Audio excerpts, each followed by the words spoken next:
Hello friends, welcome to banking today channel.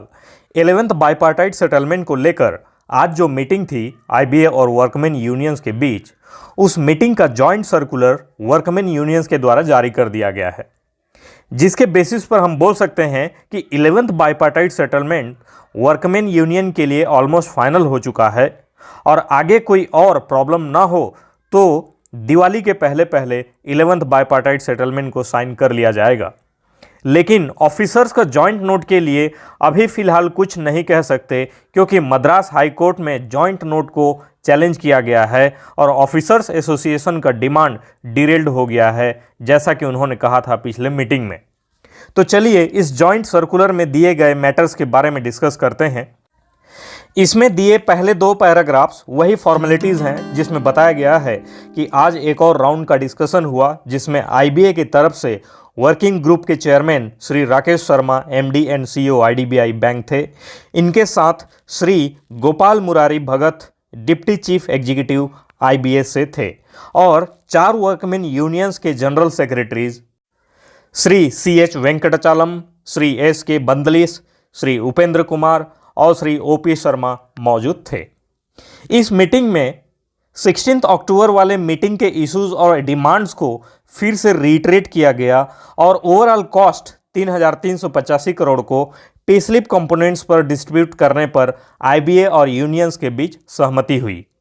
और आज सब स्टाफ और क्लरिकल के पे स्केल्स को रिवाइज करके फाइनली डिस्ट्रीब्यूट किया गया है, जिसमें क्लरिकल का बेसिक जो वर्तमान में 11,765 रुपये से स्टार्ट होता था, उसे बढ़ाकर 17,900 रुपये किया गया है और फर्स्ट 3 एनुअल इंक्रीमेंट्स जो 655 रुपये का होता था, वो अब 1,000 रुपये का होगा। इसमें दिए सभी इंक्रीमेंट्स को आप वीडियो को पॉज करके देख सकते हैं। और इसी प्रकार यह पे स्केल जो 10th बाइपार्टाइट सेटलमेंट में 31,540 पर ख़त्म होता था, वो अब 47,920 पर ख़त्म होगा और इसके बाद एम्प्लॉयज़ स्टेगनेशन इंक्रीमेंट्स के लिए एलिजिबल हो जाएंगे। ठीक इसी प्रकार सब स्टाफ का बेसिक पे जो 9,500 रुपये था, उसे अब बढ़ाकर 14,500 रुपये कर दिया गया है और 4 एनुअल इंक्रीमेंट्स जो 325 रुपये से स्टार्ट होता था, उसे अब बढ़ाकर 500 रुपये किया गया है। इसे भी इंक्रीमेंट वाइज आप वीडियो को पॉज करके देख सकते हैं। और सब स्टाफ का पे स्केल जो 18,545 पर ख़त्म होता था, उसे अब बढ़ाकर 28,145 पर किया गया है। इसके बाद जो है स्टेगनेशन इंक्रीमेंट के लिए एलिजिबल हो जाएंगे। फ्रेंड्स, सब स्टाफ और क्लरिकल का स्टेगनेशन इंक्रीमेंट्स जो 8 होता था 10th बाइपार्टाइट सेटलमेंट तक, उसमें एक इंक्रीमेंट और बढ़ाकर उसे 9 स्टेगनेशन इंक्रीमेंट्स कर दिया गया है, दोनों ही के लिए। ये जो इंक्रीमेंट है, इसके पीरियोडिसिटी में मतलब इंटरवल टाइम में चेंज किया गया है। जैसे क्लरिकल को पहले 5 इंक्रीमेंट्स हर 3 साल में दिया जाता था, फिर बचे हुए 3 इंक्रीमेंट्स हर 2 साल के बाद एप्लीकेबल होता था। ठीक इसी प्रकार सब स्टाफ का 8 इंक्रीमेंट्स हर 2-2 साल में एप्लीकेबल होता था। ये जो इंक्रीमेंट के टाइमिंग में डिफरेंसेस है सब स्टाफ और क्लरिकल का, उसे हटाते हुए अब दोनों के लिए 9 इंक्रीमेंट्स के पीरियोडिसिटी मतलब इंटरवल को सेम किया जाएगा। लेकिन अभी फ़िलहाल कितने साल के इंटरवल में यह एप्लीकेबल होगा, उसके बारे में नहीं बताया गया है।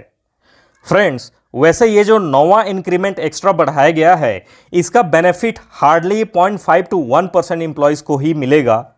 इसे समझने के लिए हमारे चैनल में स्टेगनेशन इंक्रीमेंट का वीडियो अवेलेबल है, उसका लिंक डिस्क्रिप्शन में डाल दिया गया है, उसे एक बार ज़रूर देखें ताकि इस 9th इंक्रीमेंट के बारे में क्लैरिटी मिल जाए। और डीए के बारे में तो आपको पता ही है, अब 0.07% होगा पर स्लैब, पहले ही इसकी जानकारी मिल चुकी है। और एचआरए जो वर्तमान में 3 स्लैब्स हैं पॉपुलेशन के अकॉर्डिंगली, रूरल एरिया का 7.5%, सेमी अर्बन एरिया का 9% और अर्बन एरिया का 10%, इसे हटाकर यूनिफॉर्म कर दिया गया है। अब तीनों एरिया के लिए सेम परसेंटेज होगा और ये परसेंटेज कितना होगा उसे फाइनलाइज नहीं किया गया है, लेकिन जो लोग रूरल एरिया में काम कर रहे हैं उनके लिए बेनिफिशियल ही होगा, क्योंकि 7.5% से ज़्यादा ही होने के पूरा चांसेस हैं। अदर आइटम्स जैसे कि PQP, स्पेशल पे, FPP, HRA और मेडिकल इत्यादि पर फाइनल नहीं हो पाया है। इनके बारे में जब बाइपार्टाइट सेटलमेंट साइन होगा फाइनली, उसमें से ही पता चल पाएगा। स्पेशल अलाउंस को 16.4% पर मान लिया गया है। इनका जो पिछली मीटिंग थी 16 अक्टूबर को, उसमें 20% मांग किए थे और IBA जब 16.4% ही ऑफर किया था तो एक्सेप्टेबल नहीं है करके उस दिन वाले मीटिंग को एडजर्न किए थे। हाँ, लेकिन एक बात अच्छा है कि स्पेशल अलाउंस पर भी DA दिया जाएगा, जिसके संबंध में सोशल मीडिया में ये फैला हुआ था कि इसमें DA नहीं दिया जाएगा। और इसके अलावा जो 425 रुपये का ट्रांसपोर्ट अलाउंस दिया जाता है, उसमें भी DA दिया जाएगा। इस सर्कुलर में 3 बातें अनक्लियर हैं। पहला, स्टेग्नेशन इंक्रीमेंट का इंटरवल, जिसमें से 9th इंक्रीमेंट जो नया इंट्रोड्यूस किया गया है उसका बेनिफिट बहुत ही कम लोगों को होगा। उसका डिटेल्ड वीडियो जरूर देखें, हमारे चैनल में उपलब्ध है। सेकंड है HRA परसेंटेज कितना होगा, इसके बारे में अभी नहीं बताया गया है। थर्ड है ट्रांसपोर्ट अलाउंस, जो अभी 425 रुपये है, उसे बढ़ाकर कितना किया जाएगा उसके बारे में भी नहीं बताया गया है। ये जो बातें हैं इनके बारे में अब फाइनली जब बाइपार्टाइट सेटलमेंट साइन होकर आएगा तभी पता चलेगा। और कुछ मेन पॉइंट्स जिनके बारे में कोई जिक्र नहीं किया गया है सर्कुलर में, वो है 5 डेज वीक का, जो कि प्राइम डिमांड है बैंकर्स का। पेंशन अपडेशन से रिलेटेड कोई भी जानकारी नहीं दी गई है। फैमिली पेंशन का अप्रूवल जो कि गवर्नमेंट के पास पेंडिंग है, उसके बारे में भी कुछ नहीं बताया गया है। इसके अलावा नॉन फाइनेंशियल आइटम्स के बारे में भी कोई अपडेट नहीं दिया गया है। फ्रेंड्स, वैसे ही सर्कुलर को देखेंगे तो इसमें कुछ भी नया नहीं है। इसमें वही पॉइंट्स हैं जो ऑलरेडी इतने पर डिसाइड हो चुके हैं, फाइनल हो चुका है।